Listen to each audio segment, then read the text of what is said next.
All right. Hopefully, you can hear this okay because my neighbor's air conditioning unit is on, but that's probably quieter than the 2-year-old that I have inside watching monster trucks on YouTube. But to respond to your questions, if I had to choose the top 2 skills that I think a teacher leader really needs, the first one would be collaboration. I think for obvious reasons, but after teaching for 13 years, I've realized it's not something that you can do alone. Education, teaching, just being in any kind of education system, even though teaching can feel isolating sometimes, especially when you're pouring out so much into your students and you're not always seeing the fruits of your labor, or you're working really hard at giving your students the best opportunity at being successful and they don't take advantage of it. That can feel defeating, isolating, like you're alone.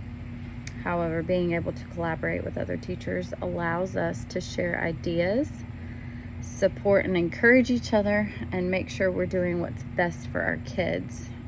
Not only that, collaborating means that we are holding one another accountable as to what's expected of us. For me, collaboration isn't just about working together, but it's about building relationships, building trust within those relationships, and knowing that we're not in this alone, that there's people that are feeling the same exact way we are.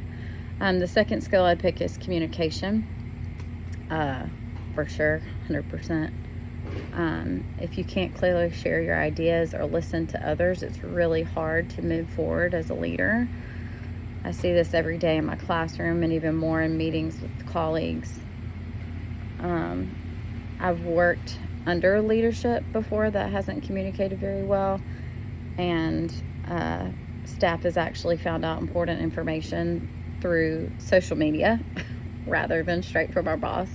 So this made for some tension in our workplace, and then it caused some damage to staff morale because we didn't feel important and valued.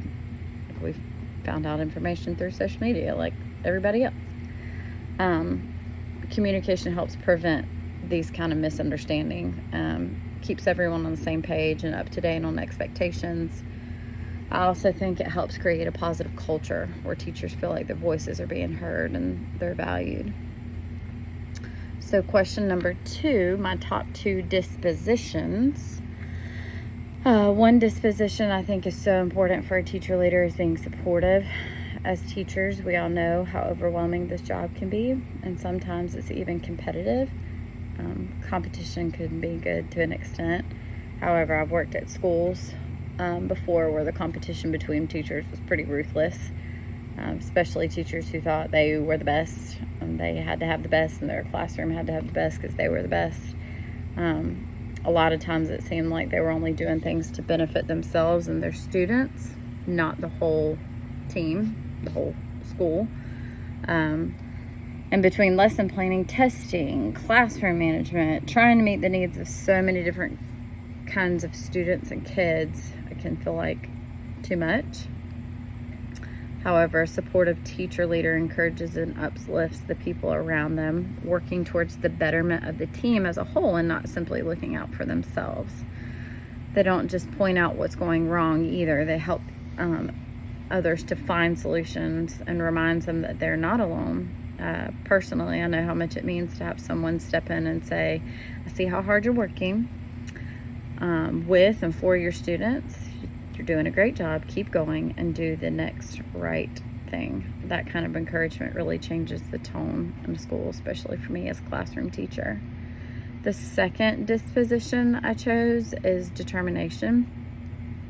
I think determination was what keeps a teacher leader going when things don't always go the way we've planned, and that happens quite often because it's a rare occasion when things go smoothly in education. It's easy to feel like you want to just give up, especially when nothing seems like it's going right, whether it's low test scores, dealing with behaviors every day, hitting a wall with certain students. But a determined leader doesn't give up. A determined leader finds another way.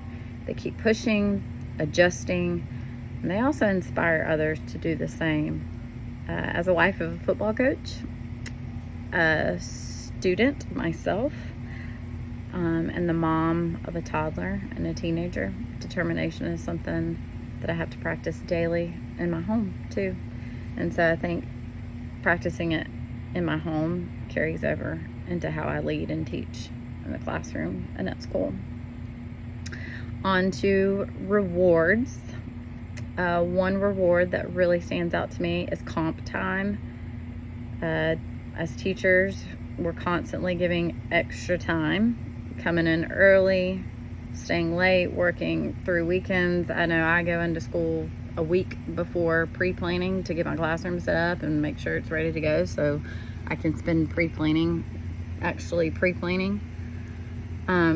Giving teachers comp time not only acknowledges that extra work, but it also gives us back something we desperately need. That could be time with our families, time to check up on our health, like dentists and doctor's appointments that nobody has time to go to. If you have a sick kid, or just time to recharge. For me, having a high school senior and a little one at home, any extra time I can get would be considered a blessing, especially with the little one, my son, who just the last couple of years just seemed like he's sick all the time, and taking off work is just so stressful. So comp time would be valued. Another reward I like is recognition in front of peers. Doesn't have to be anything big, but just having your hard work acknowledged at a meeting or in a newsletter can make a difference. It shows that what we're doing matters and that our efforts don't go unnoticed. That's something that my current administration has done an amazing job on. Our 8th grade math scores last year were pretty awesome, and we basically blew everyone else out of the water. And I feel like he does a really good job of bragging on us. I also think that's partly because he knows how hard we worked for it, and also because he's just a math person in general. But I think when teachers are recognized in front of their colleagues, it sets a positive tone for the whole staff, and it motivates others to step up too. Question number 4, relationship with principal. I personally think it's really important for a teacher leader to have a good working relationship with their principal. That relationship sets the tone for everything else.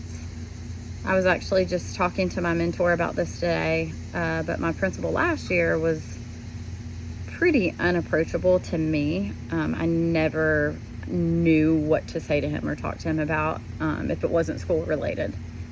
But that makes me so much more thankful for my current leadership and how easy it is to approach and talk to them just about anything. And I know I can be honest with them about how I'm feeling too. When a teacher leader and a principal are on the same page, it creates consistency, trust, and a shared vision for the school. It also gives teacher leaders the confidence to take on new roles because they know they have the support of their administration. I can definitely testify to that this year.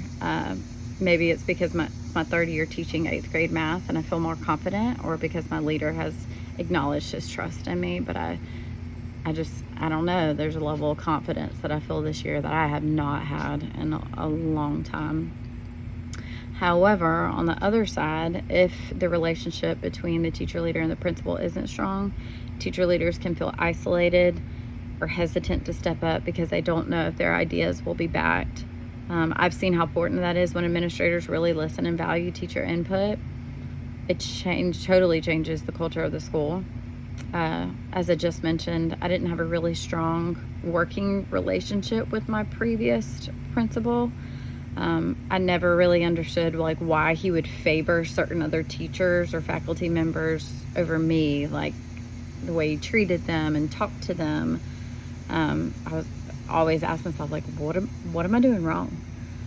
So I felt like he pushed back against my ideas I had as well.